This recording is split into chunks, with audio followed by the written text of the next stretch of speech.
décolle dans 19 heures, mais avant de partir, on va faire un bilan de cette première année que j'ai passée à Sydney. On va commencer avec mon ressenti global. Est-ce que je reviens pour une deuxième année en Australie? Combien j'ai gagné, combien j'ai dépensé et à peu près combien j'ai de côté. On va parler rapidement des métiers que j'ai pu faire en Australie. En vrai, ça ira rapidement vu que j'en ai pas fait des masses. Ensuite, je vais te donner un ou deux conseils et un ou deux avertissements si toi aussi du coup tu prévois de venir, comme ça sera vraiment une vidéo récapitulative la plus large possible. Du coup d'abord, mon ressenti global. Je suis venu avec pas énormément d'attentes parce que je venais avec un point de vue très reculé de tout ce que je voyais sur les réseaux, parce que je voyais ça un peu comme des vendeurs de rêves, surtout que je voyais que la plupart qui vendaient du rêve vendaient des e-books, ce qui s'est à peu près confirmé par la suite, mais j'y reviendrai. Donc du coup je venais sans énormément d'attentes, ce qui m'a permis quand même d'arriver les pieds sur terre et de pas être déçu par quoi que ce soit. Le début, j'ai été chanceux, ou enfin t'appelles ça comme tu veux, mais une semaine après être arrivé, j'avais fini toute la partie administrative et j'avais commencé à postuler du coup à partir du jour 7. Le jour 11, je travaillais et le jour 14, j'ai eu mon premier taf que j'ai gardé longtemps et je l'ai fait pendant 5 mois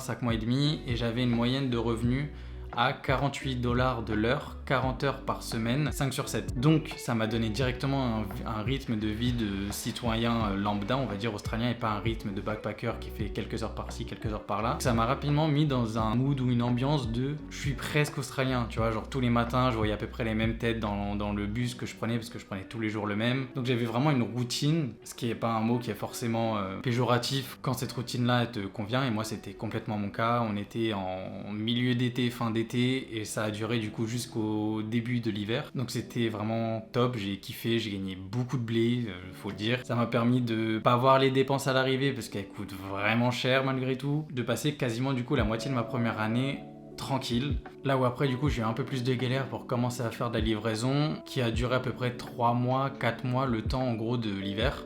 Et après j'ai repris un taf de jardinier parce que j'ai kiffé et que le beau temps y revenait, jusqu'à ce que là je parte au bout d'un an. Donc on va dire que mon année, au niveau des tafs, j'ai fait du jardinage, 9 mois de l'année, et 3 gros mois de livraison. Et là-dedans tu mets de temps en temps une semaine off parce que y a un problème, parce que, enfin bref, c'est les aléas de la vie. Mais pour autant, les galères, elles sont largement supportables par le fait que il fait beau, il fait chaud, t'as la plage quand tu as un jour où tu travailles pas ou quand t'as envie de sortir le week-end. La plupart des gens que tu croises, ils sont quand même de vachement meilleure humeur, en sachant que moi je suis de Paris, donc tu vois, vraiment c'est le matin, ça tire la gueule, le soleil il est gris. Donc quand t'arrives ici, tu vois, c'est un gros changement d'ambiance, en tout cas pour moi. Et moi j'ai vraiment ressenti cet impact du soleil, du beau temps et de la plage, qui m'a rendu forcément de meilleure humeur. Et ce qui est aussi un truc tout con, je commence à être de plus en plus souriant, que ce soit quand par exemple je me filme. Si tu regardes ma toute première vidéo que j'ai postée, je l'ai même pas enlevée alors que du coup je l'aime plus vraiment aujourd'hui, mais on dirait que je tire la gueule et que j'ai été forcé d'être amené ici, alors que là tu vois je suis vachement plus content, et je trouve que c'est vraiment un impact qu'a eu cette année de PVT pour moi en Australie. Quand t'arrives, t'es vraiment content d'être là parce que c'est un changement de vie, etc. Mais plus les semaines et mois passent, plus tu vas te rendre compte que il y a des vols dans la ville, que tu vas te faire voler une caution, que tu vas te faire voler une batterie de vélo, que tu vas te faire voler la batterie externe que tu as oubliée dans ton scoot. Tu vas te rendre compte que c'est pas si rose, et tu vas commencer un petit peu à nuancer au fur et à mesure de ton année. En dehors de Sydney et ses alentours pour des vacances, j'ai pas bougé parce que j'ai été très bien à Sydney, j'ai toujours eu du taf et j'en ai toujours trouvé un rapidement, parce qu'après je m'exprime bien en anglais, donc ça aide forcément. Sans avoir vécu dans aucune autre ville, je pense que c'est la meilleure ville en Australie, mais c'est une ville super sympa à court terme. Il n'y a aucun monde où je reste ici à horizon même 5 ans, j'allais dire 10 ans, 20 ans, mais même 5 ans. Ouais, il va faire tout le temps beau, il va faire tout le temps chaud, tu vas tout le temps aller à la plage, tu vas grave bosser, tu vas faire de l'argent et tout ça. Tu vois que le coût de la vie il est élevé, tu vois que il y a un roulement dans la ville qui est impressionnant, genre entre l'hiver et l'été là qui est en train d'arriver. C'est affolant, je suis content de partir. Alors dit comme ça paraît très péjoratif, mais je suis content de finir mon année. Genre pour moi c'est vraiment une belle page qui se tourne, la page qui est Sydney. Ensuite la fameuse question, on me l'a posée énormément, est-ce que je reviens? La réponse c'est oui, je reviens dès le 9 mars. Juste avant ça, pour ceux qui ont suivi, du coup demain je décolle au Paraguay pour faire mon expatriation, pour devenir du coup résident paraguayen, parce qu'il faut prévoir la suite de l'Australie. C'est tout bête, mais l'Australie c'est pas indéfini, mais ce poids du visa visa aussi, je trouve qu'il y a personne qui en parle. Si tu veux le meilleur visa, qui est le Working Holiday Visa, faut que tu ailles faire tes fermes, normalement. Et si t'as pas envie de faire les fermes et que t'es pas trop renseigné sur comment un petit peu bidouiller, on va dire, bah tu vas devoir passer sur un visa étudiant, tu vas devoir payer 1 500 $ ton visa, payer l'école, avoir un plafond sur tes heures de travail. Et si tu veux rester définitivement, il va falloir que tu fasses soit un skillet visa, donc que tu retournes à l'école, que tu passes un diplôme, que le processus il prenne 2-3 ans, que tu passes devant un jury à la fin, que tu repayes 10 000 $ pour ton skillet visa, ou pareil pour un visa sponsor. Faut que tu trouves une entreprise dans un taf qui te plaît. Je trouve que c'est vraiment une course contre la montre et contre l'argent parce que ça coûte cher. Je trouve qu'il y a vraiment pas un stress non plus, c'est un grand mot, mais genre c'est toujours dans un coin de ta tête de ah ouais, là je kiffe, là je suis bien, mais si je veux revenir l'année prochaine, faut que j'anticipe maintenant. Donc je trouve que c'est vraiment un poids que pas grand monde n'aborde. J'ai un gros vlog Australie, c'est le premier que je vais faire là sur la chaîne aussi poussé et aussi travaillé. Donc si jamais ça peut t'intéresser, pense à t'abonner. La vidéo elle sort début février, je pense, quelque chose comme ça. Et je reviens le 9 mars, mais à Perth. Et du coup, pourquoi faire? Je vais directement embrayer sur la suite. Je vais aller en mine pendant 1 à 2 ans et je vais tout filmer de A à Z, que ce soit quand j'arrive pour passer mes tickets, que ce soit quand je vais faire mon CV adapté pour rentrer en mine, que ce soit du coup quand je vais postuler pour avoir un taf dans les mines, que ce soit quand je vais passer mon entretien, que ce soit au téléphone ou en visio, je filmerai tout, je filmerai quand je serai en train de bosser, je filmerai les allers-retours en avion, je filmerai quand je vais recevoir mes payes, quand je vais payer mes loyers, tu vas tout voir. Si tu veux voir de manière aussi transparente de c'est quoi la vie en mine, parce que même moi ça m'intéresse, j'en ai tellement entendu parler que j'ai envie d'aller me faire un avis de moi-même, pense à t'abonner. Et ce qui est pour mes objectifs de 2025, j'aimerais bien taper les 150 000 $ sur la première année que je fais en mine et peut-être les 200 000 sur la deuxième année que je fais en mine. Pourquoi je donne des chiffres comme ça? Parce que je connais déjà du monde en mine et bien placé, donc je sais qu'est-ce qui peut être envisageable ou non. Et de toute façon, si j'atteins pas ces objectifs-là, bah écoute, c'est la vie. Mais bon, si je fais 160 sur la deuxième année au lieu de 200, je serai très content aussi, évidemment, logique. Voilà le programme de ce qui va se passer ici en 2025. Ensuite, sur mon année de PVT au niveau de mes revenus et de mes dépenses, je te préviens maintenant du coup, c'est mes chiffres, je vais pas te les arrondir à plus haut pour te vendre du rêve, je vais pas les baisser pour passer pour quelqu'un qui a pas gagné d'argent. Ces chiffres-là sont sujets à évoluer parce que je les ai pas mis à jour. J'ai une application qui traque en gros toutes mes dépenses et tous mes revenus, sauf que c'est manuel. Je le fais à peu près une fois toutes les 2 semaines et là par contre ça fait un mois que je l'ai pas mis à jour. Sur mon année de visa, j'ai fait environ 103-104 000 $ australiens. Sur ces revenus-là, il y a à peu près la moitié qui sont nets déjà après impôt. Et il y a l'autre moitié pour lesquels je n'ai pas encore fait ma déclaration d'impôt parce que ça sera en août 2025. Donc c'est pour ça que je te dis, c'est du semi-net. En gros, t'enlèves, vas-y, quelques 1000-2000 $ d'impôt peut-être. Non, bah non, même pas. Je sais pas. Part du principe, vas-y, que c'est 100 000 net de revenus.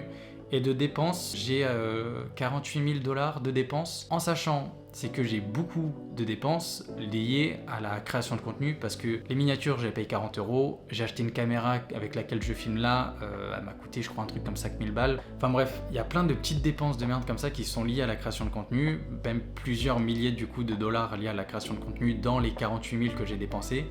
Et j'ai aussi quelques milliers de dollars de revenus liés à la création de contenu encore une fois.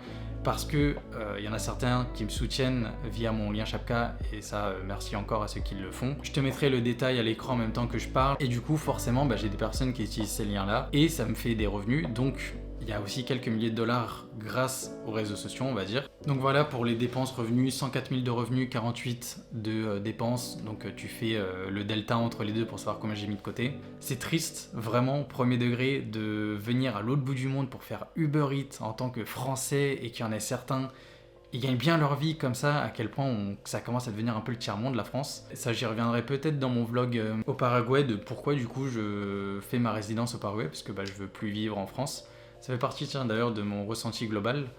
Je ne veux plus vivre en France. C'est pour ça que j'essaie de faire les choses correctement, que ce soit de gagner de plus en plus d'argent, mais d'en mettre de plus en plus de côté, pour ensuite pouvoir m'installer dans un pays que j'aime. Au niveau du taf de jardinage, je vais répéter exactement ce que j'ai dit dans ma vidéo sur le sujet qui est sorti il y a maintenant un mois là. C'est le meilleur métier en Australie. Tu taffes dehors il fait quasiment tout le temps beau. Je trouve que tu trouves plus facilement du taf dans ce domaine-là que dans la construction par exemple. et t'es dans la moyenne mieux payé que dans la construction. Ensuite, pour venir à la partie conseils et avertissements, le meilleur conseil que je puisse te donner, c'est surveille tes dépenses, fais des budgets, essaye de te restreindre le plus possible en Australie pour te faire plaisir après l'Australie. En Australie, tout coûte cher, mais genre c'est pas un peu cher, c'est super cher, alors que t'as l'opportunité de gagner vraiment bien ta vie. Et si tu veux vraiment kiffer, fais des pauses pendant ton visa et casse-toi à Bali, l'aller-retour il va te coûter 400$ et tu vas pouvoir pour 10 fois moins cher te faire 3 fois plus plaisir. Et conseil numéro 2, c'est ne viens pas avec trop d'espoir en Australie parce que tu seras déçu. Genre c'est inévitable si tu viens en te disant ah ouais j'ai vu un mec sur TikTok il gagne 60€ de l'heure pour rester assis sur une chaise, il fait ça 50 heures par jour pendant 8 semaines de suite. Non, ça existe pas, et si ça existe c'est une personne sur... c'est inenvisageable. Ne pars du principe que tu vas gagner un peu plus qu'en France en étant au soleil et pas loin de la plage, et c'est déjà très bien. Genre c'est tout con mais c'est déjà très bien. Et si t'as mieux que ça, tu seras vraiment plus content de ta situation que si tu venais et tu te disais « Ah ouais, j'ai que ça, c'est ce que j'imaginais de toute façon en arrivant. » Tu peux que être déçu en t'attendant à trop de choses positives. Mais attention, hein, c'est très bien l'Australie, je crache pas dessus. C'est juste, je préfère que tu viennes dans un état d'esprit de on va voir ce qui se passe, mais je pense que ça va bien se passer, plutôt que je viens, je repars multimillionnaire. Et ensuite, au niveau de mes avertissements, fais attention aux Français qui déjà vont vouloir te la mettre à l'envers, et aux Français qui vont aussi te dire paye pas tes amendes, paye pas tes péages, t'inquiète, le caution, on va te les rendre. Fais attention à ce qu'on te dit, parce que c'est pas toujours la réalité. C'est un peu con, mais les gens ils aiment pas parler de leurs problèmes, et il y en a plus d'un qui ont des gros problèmes en Australie, bien plus que s'ils étaient restés en France. Fais attention aux escroqueries. Si on te propose un taf loin de là où tu es et qu'il faut que tu envoies une caution à l'avance pour réserver ta place, c'est non. Et après, pour finir sur une note positive, en vrai il fait tout le temps beau, il fait tout le temps chaud, tu croises beaucoup de Français qui sont très contents d'être ici. Entre Français à l'autre bout du monde, tout le monde est déjà pote après juste un bonjour. Donc dans l'ambiance, c'est quand même le jour et la nuit avec la France. Au niveau des revenus, c'est le jour et la nuit, mais ne tombe pas dans le piège de je commence à gagner plus qu'en France, donc je dépense plus qu'en France, parce que en fait c'est un cercle sans fin. Et il y pense que leur seule issue c'est de gagner plus, mais ils vont dépenser plus. Budgetise. Si jamais tu viens à Sydney, mes recommandations perso, et tu verras dans le vlog qui sort là dans une semaine après cette vidéo. Blue Mountains, c'est magnifique, c'est incroyable, je peux que te recommander d'y aller. Jervis Bay, si jamais tu as un petit peu de budget pour louer une voiture et 3-4 jours off sans travailler, c'est trop bien, tu vas voir là les kangourous, parce que dans Sydney tu vas pas en croiser, ça je te le dis aussi d'ailleurs. Hésite pas aussi à faire toutes les plages de Sydney, parce qu'elles ont quand même une tête différente. Il y a aussi beaucoup de petites randonnées à faire dans les alentours de Sydney, beaucoup qui passent par les récifs juste à côté avec des bêtes de vue sur toute la ville et tout. Beaucoup de belles choses à faire à Sydney. On est aussi monté, tu vois, en haut de la tour Westfield. Et du coup, pour conclure cette vidéo, je regrette à aucun moment, pas une minute, même quand je me suis mangé à convocation tribunal, j'avais aucun regret de rien sur mon année. C'est un grand oui. Mais Sydney, bête de ville, trop d'opportunités, les gens sont cool, la météo est bonne, les plages sont belles. Si t'as n'importe quelle question sur la ville, mets-la moi en commentaire, je t'y réponds avec plaisir. C'est le seul réseau social où j'ai les notifs, donc sache que si tu mets un commentaire, j'ai la notification, je te réponds quasiment instantanément. Prochaine vidéo, vlog de mes vacances que j'ai fait à Sydney, j'ai fait tout le tour et tout ça, c'est incroyable, tu vas kiffer, sur un format un peu plus long et un peu plus décontracté. Et puis ça sera à peu près tout, donc je te dis à la prochaine, et on se retrouve dans la prochaine vidéo.